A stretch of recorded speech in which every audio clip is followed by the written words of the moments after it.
Trailblazers. Welcome back to the Newcastle Crew 2.0, a Southgate Media Group podcast dedicated to all things John Constantine related. I'm Lou, and joining me is Phil.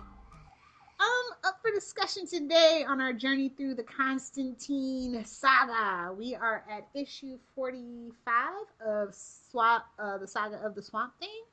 I want to say that this is the last issue under the title of the Saga of the Swamp Thing. The series continues as the title Swamp Thing with 46. So there's that little tidbit. We are talking about issue 45, Ghost Dance. It is a story about a young woman trying to drown out the sounds of her ancestors' violent acts come back to haunt. Sounds of her ancestors' violent acts come back to haunt a young couple. Swamp Thing might be able to help them, but he's about to take the next step in his so-called spirit quest with John Constantine. So let's see how it all shakes out, I guess. I'm conflicted with this issue. Every read I get something different out of it, which is kind of odd. Mm-hmm. How did you feel about this issue? I see what you mean. I don't know, a lot of these issues, I mean, they're all good, but sometimes it just feels like Swamp Thing's along for the ride. Yeah. And that it's supposed to, because of the introduction of John Constantine and what he brings into the universe with the Avanchi and the greater evil that's actually building towards the Crisis on Infinite Earths thing too. So I guess I always just kind of have to keep that in mind. Unfortunately, Mm-hmm. like that's the thing about big events. You know what I mean? Like they all have to. Everything kind of has to have a purpose, whether it should or shouldn't. And I think that that's what this issue suffers from. I guess. Yeah. It's still okay. It's not my favorite story, but at least it has Constantine in it, and this is a Constantine podcast. Yeah. I think it's just, I don't know, maybe Swamp Thing was kind of distracted. Swamp Thing's distracted because the whole Constantine thing and Crisis on Infinite Earths is coming. Yeah. So I didn't really relate to anybody in this issue, unfortunately. It's just like, okay, let's just get through this to get to the next one where obviously there should be more Constantine, is what you would think. Yeah, it just seemed like a cut and dried, like, a generic horror story. Where did you, when you were originally reading this, where did you think it was going? What were your predictions? Like I said, I just read these for the first time not too long ago, and it was in Saga of the Swamp Thing, so I really didn't have time to think where they go in. I just flipped the page to the next issue.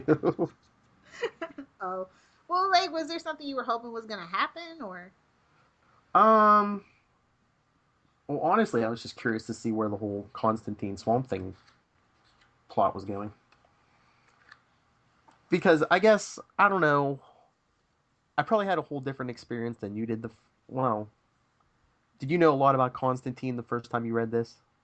No, I was reading for Swamp Thing, actually. Okay, because like this was after. Well, no, I read this before the story, but I kind of knew Constantine's backstory, so he wasn't quite as mysterious to me. But man, the early days of a character in DC, man, anything can happen and anything can change is the thing.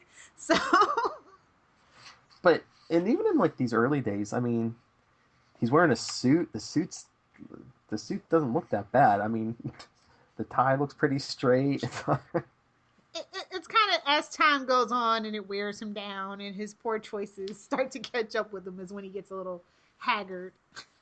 Yeah. I think it's what they were trying to illustrate with the early beginnings. He's a little more slick and he's a little more close to the cuff. He isn't. He doesn't let his emotions get the better of him. Do you know what I mean? Yeah, he's singing with the police. Yeah. Exactly. I don't know. Like, I feel like this issue lacked ambiance and setup, and it was just kind of one of those transition/filler issues, but not one of the fun transition filler issues. Do you think they were just like, okay, this can't be a Crisis on Infinite Earths crossover, so we need something to fill in this month? Yeah, I think so. I think in general, issues, not even just Swamp Thing, but like any comic book series, sometimes the issue suffers if like they throw these crossovers on the writers, and it's like, okay, well, you have to, this has to work in the Crisis on Infinite Earths pretty soon here. Yeah. Like I said, I just didn't feel connected or nothing really related, and Swamp Thing felt a little wishy washy, so that made me feel a certain kind of way about his whole spirit quest, and I'm just like, I don't know, man. Yeah, but yeah, because I mean, they could have done a lot more if they'd given 2 issues to, the story, but they had to get the Crisis, so. Yeah, I feel like we shouldn't have done the Grinch cover and the Hoodoo Voodoo thing 2 stories, 2 issues for a story. This could have used 2 issues to really flesh things out and things like that, I guess. Yeah. There's not really much else I can say. This cover is one of the most like dubious, misleading covers, right? Yeah, it's like, okay, he's gonna fight a zombie cowboy, huh? Right? Like you're just like, I don't know what's going on here. It's very bare minimum. It's very minimalistic, and that's the thing that I like a lot about the Swamp Thing. But this one was just so misleading. I'm like, okay, we're gonna get a gunfight, yeah, but not really. Okay. And then Ghost Dance is not. I was like, Ghost Dad. Now that would have been a better story, or maybe not. Hashtag Cosby. Anyway. Talk about horror. Yes. True crime. um, yeah. So I don't know. I guess just kind of flailing all over the place, and the next issue really doesn't help either, honestly. But the artwork was okay. Yeah, I like the layout. I didn't really necessarily like the art, but the layout and like how they were trying to tell the story. Sometimes Swamp Thing kind of clashes, like they jam too many things in. But I think this was a really good layout. mm-hmm. Um, I'm I'm reaching here. Do you think they rushed it a little bit? I don't think that they rushed it. I just think that they were treading water because of these events, and it just pains me that like over 30 years later we're still doing the same damn thing with treading water, waiting on these next events and crossovers to happen. It just Well, doesn't feel organic, unfortunately.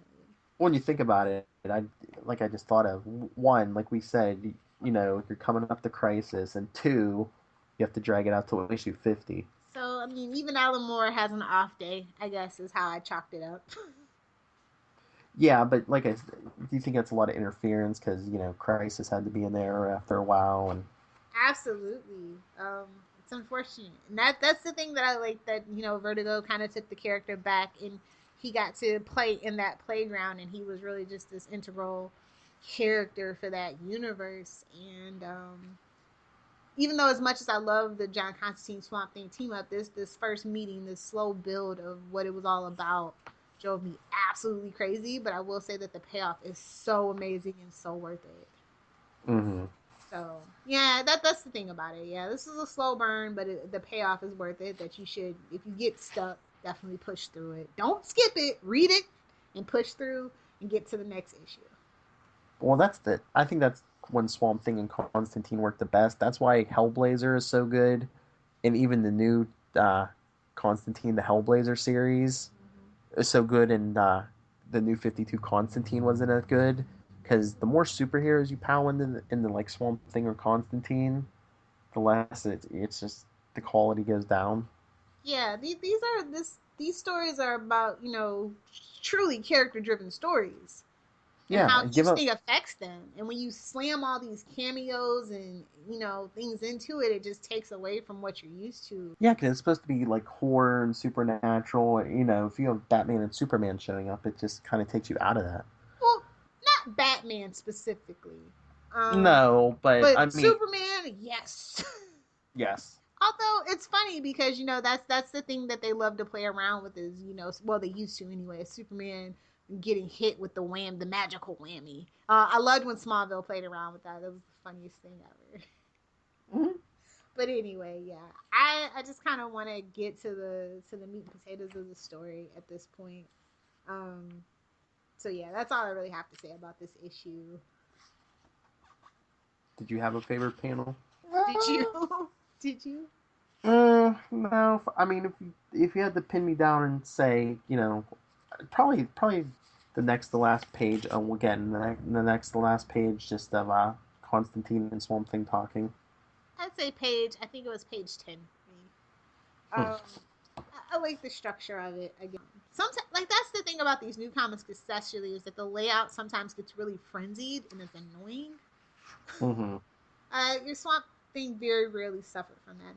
That's something that, as a person who likes to do like lettering and penciling and inking and stuff, like actually does matter, and I do notice. Seems nitpicky, but just think about sometimes when you like a comic book, the story seems okay and the artwork seems okay, but something just seems off. Sometimes it's just the structure of the panels and how rushed or slow it made the story feel. So yeah. Anyway, what would you give this? 3. I gave it a 2.5. I'm not afraid to be tough. Mm-hmm. Like I said, just push through it, get to the next issue. The reward for this story arc is so fulfilling and so worth it. So just keep going. Speaking of that, please be sure to send in your thoughts. You can send them to newcastlecrew@gmail.com. You can give us your thoughts on Swamp Thing or the original Hellblazer run, issues 1 through 300, or anything of that nature. Zatanna, Doctor Fate, what you want to see from this podcast. We will be going over the TV show again in better, more in depth, stimulating conversation. So I'm looking forward to that. That's enough. Phil, why don't you give them your shameless plugs? I think everyone should go check out my podcast Before the Bat. We review Gotham when it's on.